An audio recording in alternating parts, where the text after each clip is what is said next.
En principe, cette vidéo que je suis en train de faire est une vidéo que j'ai commencé, mais je n'ai pas fini. Donc du coup, je ne sais pas si il faut que je continue ou alors je recommence. Question.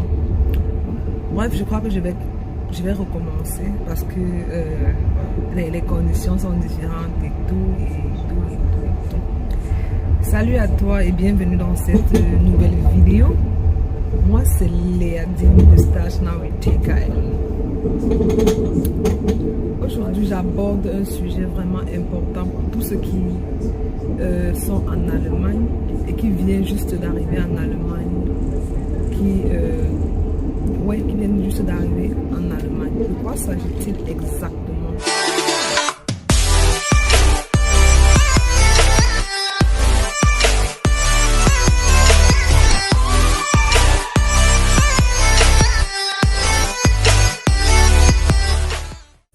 Première fois, je t'invite juste de t'abonner, liker et de partager parce que nous parlons essentiellement et beaucoup plus dans cette chaîne de sanitaire dans l'immobilier, sanitaire, tuyauterie dans l'immobilier.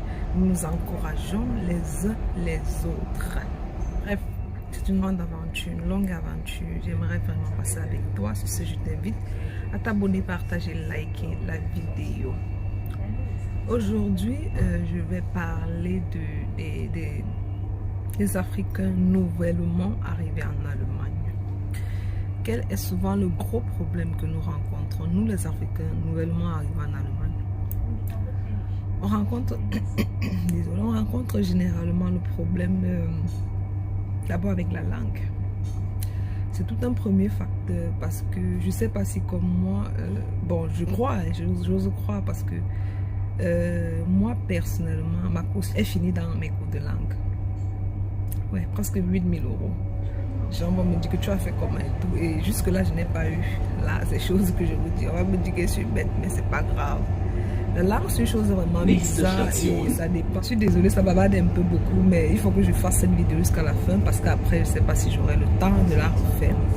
Comme je disais tantôt, je m'adresse aux gens qui viennent d'arriver en Allemagne. Le problème de langue, c'est la langue, c'est un truc que c'est chacun, ça prend chacun à sa manière, quoi. Donc tu peux arriver, tu fais 2 mois, tu as tes cours, tu as ton certificat pour commencer l'école. Bon, je parle des gens qui sont venus pour fréquenter.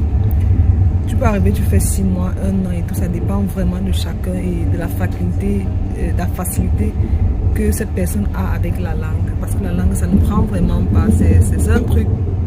Pour moi, il n'y a pas de formule. Il n'y a pas de formule, vraiment. Tu peux être fort, mais la langue, ça te fait ça dur, comme ça m'a fait là. Bref, c'était juste une parenthèse. Après la langue, quand tu as fini avec la langue, qu'est-ce qui est le véritable problème? Qu'est-ce qui est la prison? Oui, parce que c'est même la prison de beaucoup de personnes. Le choix de la filière. Malheureusement, qu'on arrive, on a ce problème de choix de filière. On ne sait pas quoi faire. Et on se retrouve en train de faire soit la filière de la personne qui nous a accueillis, soit la filière des gens avec qui on a fait les cours de langue, dont ce que les frères, les autres ont conseillé et tout. Et généralement, après le 2e, 3e semestre, 4e semestre, on s'en rend compte que c'est pas vraiment ça qu'on voulait faire. Parce qu'on ne sait vraiment pas généralement, on ne sait pas dans quoi est-ce qu'on se fout, on ne sait pas, je sais pas, les filières, on n'a pas vraiment l'idée, nous-mêmes on ne s'est vraiment pas préparé. Peu sont ceux qui se préparent, ceux qui se préparent sont ceux qui viennent dire qu'ils veulent faire l'informatique. Ce sont eux qui sont souvent un peu mieux préparés parce que bon, l'informatique c'est la même chose, je veux dire, mais sinon nous le reste là, quand l'école, la langue te fouette, tu commences d'abord à chercher l'école, aimer de commencer l'école sans les cours de langue et après ça risque d'être quelque chose de douloureux, quoi. Bon, ce que moi je vais dire ici, j'ai préparé juste quelques petits trucs, quelques petites astuces pour ceux qui se trouvent dans ce cas-là. Quand tu arrives ici, pose-toi une question. Qu'est-ce que j'aimerais faire? Qu'est-ce qui pourra nous rendre heureux? Dès que tu te poses cette question, tu as la réponse. Tu écris, parce qu'il faut beaucoup écrire. Deuxième question que tu vas te poser. sont les débouchés? Ça sera difficile. Deuxième question que tu te poses, tu te demandes ce que je veux faire là, est-ce que je peux travailler avec? Est-ce que je peux avoir le boulot avec? Quels sont les débouchés? Où est-ce que je peux travailler avec? Dès que tu as la réponse à cette question, tu écris. Tu te poses une autre question. Cette filière que je vais étudier là, quelles sont les matières vraiment qu'on fait? Donc, ce qui fait que tu vas dans ce qu'on ne fait généralement pas. Tu vas dans l'université que tu veux fréquenter, tu essaies de tirer, de regarder les matières qu'on offre, tu essaies de regarder, essayer de voir si en général tu comprends même de quoi il s'agit, parce qu'on a vraiment beaucoup sont venus avec des idées dans la tête que je veux faire peut-être pharmacie. Ils arrivent, on leur sort une autre filière, ça ressemble un peu, le nom un peu comme c'était la pharmacie. Et c'est après 4 semestres qu'ils se mettent à pleurer, ils disent je ne sais même pas ce que je fais et tout et tout. Et la filière après a vraiment peu de débouchés. Donc il faut faire très attention. Troisième de chose, la chose la plus importante, éviter de faire ce que les autres font. Ouais. Éviter de faire ce que les autres font. Il faut beaucoup plus regarder dans quel domaine est-ce qu'il y a le travail. Il y aura le travail quand je vais finir. Essayer de regarder comme ça et se battre pour arriver. Moi personnellement, j'aime beaucoup parler de moi. Mon histoire est vraiment, un jour je vais raconter vraiment mon histoire du début. J'espère que je vais pouvoir raconter cette histoire parce que parcours du combattant, j'ai fait ce parcours et du coup je ne souhaiterais pas ça à quelqu'un. Je ne souhaiterais vraiment pas ça à quelqu'un. Il faut faire très attention au choix de filière. Sinon on se retrouve exmatriculé, on se retrouve avec on ne finit pas, on change et tout et c'est le temps.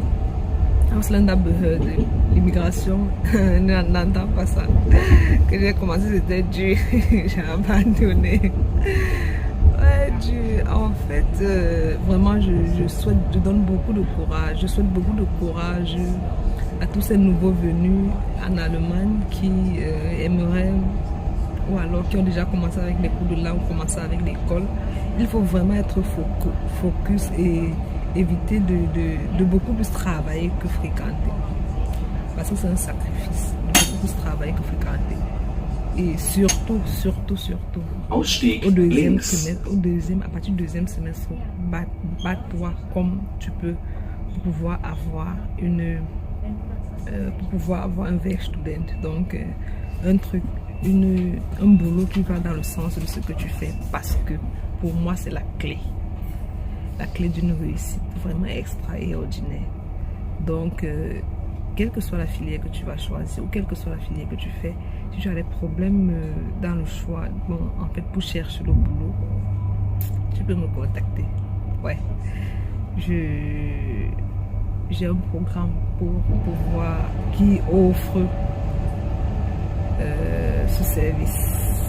Donc si tu cherches un Werkstudent avec difficulté, que tu ne trouves pas, tu peux me contacter. Quel que soit le domaine dans lequel tu fais, là je pourrais t'aider, je pourrais te chercher. Bref, on en parlera quoi. Et sur ce, je veux dire merci, bien de choses à toi et bye bye, beaucoup de courage, ciao.